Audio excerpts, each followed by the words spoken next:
US-born Chinese figure skater, Zhu Yi, falls again and breaks down in tears at Olympics. A day after being branded a disgrace by her countrymen.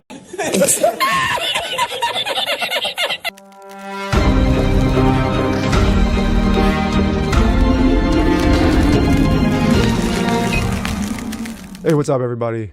Jazz Broganzo here. Another What's Next. Happy Wednesday.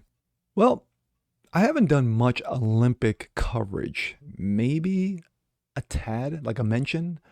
But we all know the nonsense regarding the embarrassment that has become the Beijing Olympics, the Winter Olympics, which has become an absolute ratings joke, clownery.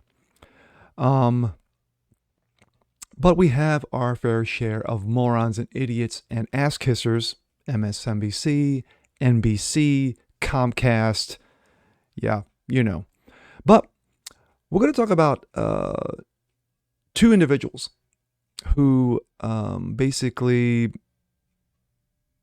defected, traitor, if you will, from the United States to the ChiComs. One winner, one loser, but at the end of the day, aren't they both losers? Let's take a look. This comes out of Breitbart. Meet Genocide Barbie. Woke American-born Eileen Gu ditched Team USA to win the gold for China.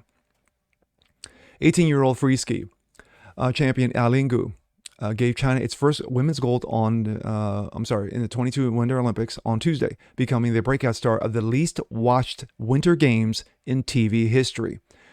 Chinese state media is eager to use Gu for propaganda bullshit while protecting her image as a globalist megastar, while American media is reluctant to ask tough questions about why a California teen would put her incredible talent at the service of a genocide, slave-taking dictatorship. Oof, wow. What an opening, huh? Why did a top American athlete who claims to be socially conscious, who benefited tremendously from growing up in the U.S., choose to play for a brutal totalitarian government with one of the worst human rights records on the planet? Why does a young woman who claims to be devoted to female empowerment, yes, womanism, support a regime that forcibly sterilizes Uyghur Muslim women? Why are so many American media outlets unwilling to put those questions to Gu? Well, it's the left-wing media, as we all know, or even push a firm answer on whether she renounced her American citizenship to play for China. U.S. mainstream media has largely embraced the narrative of Gu as a brave iconoclast, walking a tightrope between feuding superpowers, fending off unreasonable criticism from a few cloddish and possibly racist American nationalists, as though she had left California to play for Canada, rather than a hostile authoritarian superpower with a penchant for ethnic cleansing. Gu could have easily taken a spot on the U.S. Olympic team. She was racking up one trophy after another on American competitorship, as an American competitor, before she began entering events under the Chinese flag in 19. On the other hand, as retired Winter X Games gold medalist Jen Hudak pointed out to the New York Post on early February, it's unlikely Gu could have enjoyed the same sporting career if she grew up under the misogynist tyranny she now represents. Quote, "It's not my place to judge. But Eileen's from California, not from China. Her decision seems opportunistic." Really? She became the athlete she is because she grew up in the United States, where she had access to premier training grounds and coaching staff. As a female, she might have not had in China. Oh, she would have never had that in China. Absolutely not. In 2019, Gu competed in the World Cup finals in Italy as the youngest member of the U.S. free ski team, 3 years younger and 3 inches shorter than she is today. She's pulling off a stunning upset and vaulted fourth place to first with an amazing performance on a course that had tripped her up several times. The vivacious young athlete accepted the gold medal, joyously belted out the Star-Spangled Banner, and then climbed aboard a plane to China for a hush-hush meeting with Xi Jinping. Yeah, nice. A week later, Gu was wearing the Chinese commie colors and listening to an indoctrination speech from Xi as part of the Chinese 22 Olympic team. The dictator told Gu and her new teammates that winning the Olympic gold was crucial to the nation's great rejuvenation. Yes, and there's more imprisonment, more dictatorship, more killing. Well, you know, it's what China does best. Gu then posted Xi with the rest of her team beneath the commie flag. Yeah, I'm not going to read anymore. I'm just going to go on to the next one. Next one. This comes out of Breitbart also. Zhu Zi, U.S.-born skater who defected to ChiComs, falls on her face once again. You gotta love it. The irony.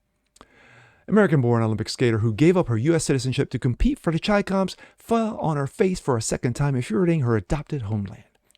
Beverly Yi, 19, born in USA, but a few years ago decided to renounce her American citizenship and move to ChiComs. Makes her debut as a Chinese figure skater, she changed her name to Zhu Zi and began appearing in competitions in the communist nation. Yes, traitor. Zi debut was bad enough, but Chinese ardent Olympic fans were sparked to anger. Ooh, they were mad. They were clutching their pearls and panties were bunching all over again on Monday when Zhu Zi fell on her face for a second time during Monday's event in the team competition. When Xi was chosen for the Chinese Olympic team, she questioned the government's decision, but after her disastrous first-time Olympic showing, the mere questioning became outright condemnation. Xi's Olympic debut was absolute debacle. Not only did she fall on her face during her routine, but she scored in dead last place, and Chinese fans were furious. Her abject failure. Immediately after her debut, Xi told the media, "I'm upset and a little embarrassed," after she fell on the ice. But she fell on the ice Monday. It was clear she was crying her eyes out over the second terrible showing. The 22 Genocide Olympics has become this sort of defection game after several Americans abandoned the U.S. to compete for the ChiComs. My thoughts. You get what you pay for. You get what you pay for. These two American-born athletes, raised here in America, trained here in America, the best facilities on the planet, ditched the U.S. flag for Chinese genocide. Xi Jinping must be very proud. Well, he's proud of one who won gold medal, of course disgusted with the other who does face plants. But at the end of the day, they're both losers. The least watched Winter Olympics in history, maybe sporting event in Olympic history. And I just saw, before doing the story, that ratings have dropped 52%. When you had the women's soccer team, the woke team, during the Olympics last summer, the woke Olympics in Tokyo, where the Olympic soccer team ended up with a worthless bronze medal.